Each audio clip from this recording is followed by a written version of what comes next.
மக்களே, welcome to monkeys kitchen. இன்றைக்கி ஒரு அட்டகாசமான இன்ஸ்டன்ட் ஆனியன் டொமேட்டோ கார சட்னி பார்க்க போகிறோம். இது ஒரு சூப்பர் சைட் டிஷ்ஷுங்க. எல்லா tiffin varieties like idli, puri, dosa எல்லாத்துக்கும் நீங்கள் தொட்டு சாப்பிட்லாம். இந்த வீடியோ பிடிச்சுன்னா லைக் பண்ணுங்கள், ஷேர் பண்ணுங்கள், மறக்காமல் மங்கீஸ் கிச்சன் சேனலை சப்ஸ்கிரைப் பண்ணுங்கள். வாங்க இதுக்கு என்னென்ன பொருட்கள் தேவைன்னு பார்க்கலாம். இந்த ருசியான கார சட்னிக்கு ஒரு 4 தக்காளி, 4 வெங்காயம் இந்த மாதிரி கட் பண்ணிக்கோங்க. வானலியில் ஒரு 2 to 3 டேபிள் ஸ்பூன் எண்ணெய் ஊற்றி எண்ணெய் காயட்டுங்க.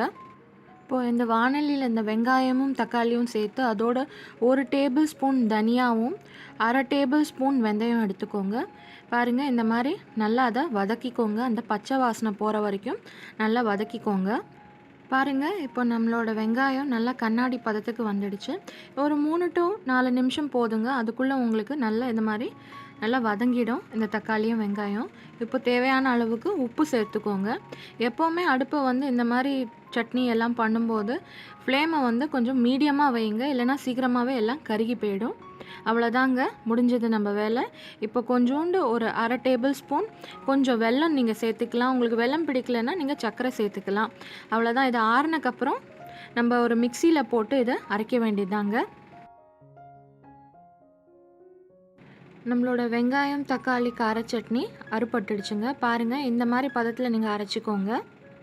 தாளிக்கிறதுக்கு வானலியில் 1 ஸ்பூன் எண்ணெய், உளுத்தம்பருப்பு, கருவேப்பிள்ளை, கடுகு போட்டு நல்லா பொரிச்சுக்கோங்க. அவ்வளோதான் மக்களே, நம்மளோட அட்டகாசமான வெங்காயம் தக்காளி கார சட்னி ரெடி ஆகிடுச்சு. பாருங்கள், அந்த கலர், அந்த மணம், கிச்சன் ஃபுல்லாக அந்த வெங்காயம் வாசம் அவ்வளோ மணக்குது.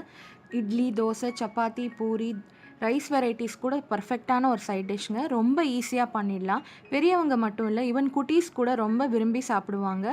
தட்டில் ஒரு இட்லி தோசை கூட மிச்சம் இருக்காது. கண்டிப்பாக இந்த டிஷ்ஷை நீங்கள் ட்ரை பண்ணிவிட்டு உங்களோட ஃபீட்பேக்கை நம்ம கமெண்ட் செக்ஷனில் சொல்லுங்கள். இந்த வீடியோ பிடிச்சுன்னா லைக் பண்ணுங்கள், ஷேர் பண்ணுங்கள், மறக்காமல் மங்கீஸ் கிச்சன் சேனலை சப்ஸ்கிரைப் பண்ணுங்கள். Okay, thank you.